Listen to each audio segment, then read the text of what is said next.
Scott, 45 days to go until the Japan game.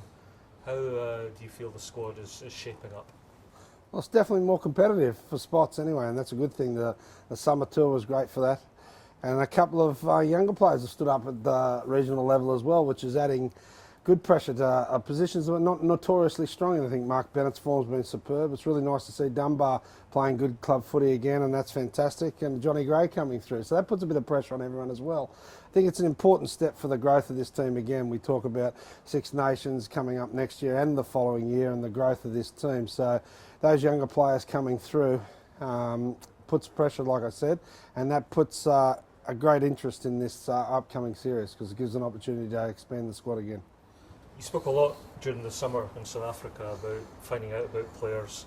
There were 10 new caps over the course of the 3 tests in South Africa. You've mentioned, for example, Alex Dunbar, who was one of those new caps.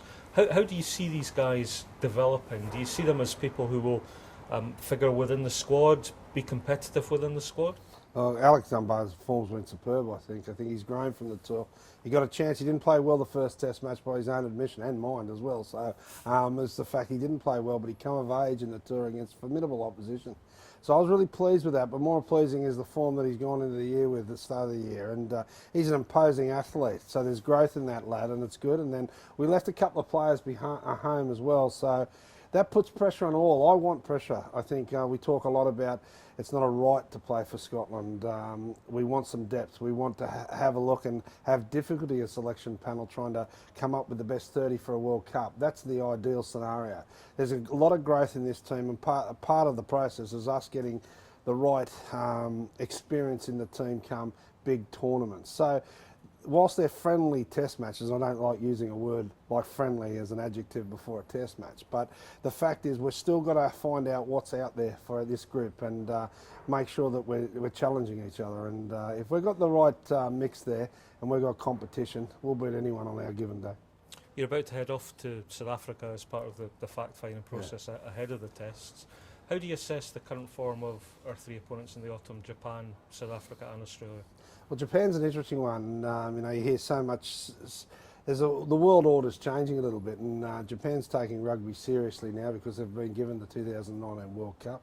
It's on the forefront of their mind, and their form has been amazing, really. I think there's growth in that. You had a look at their summer form. They've beaten Wales, albeit a younger Welsh team, but they've still got to do it.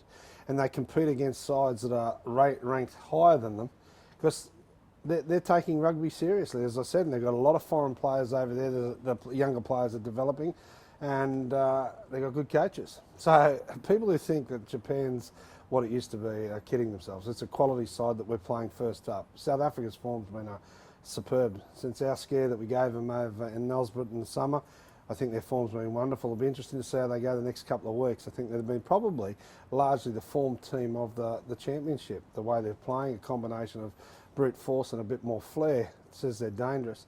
And obviously Oz has had a disappointing change of coaches. They've had a disappointing Lions series, but they've got some potency. If they actually get it right, they can put any side to bed. And I think if they get their part right, they're the most dangerous side in the world for points. But they're having trouble up front a little bit, so it'll be an interesting summer, and it'll be a good test for us because it shows us that varying styles that we have to play against and how we come up against them. So it'll be a good test for us.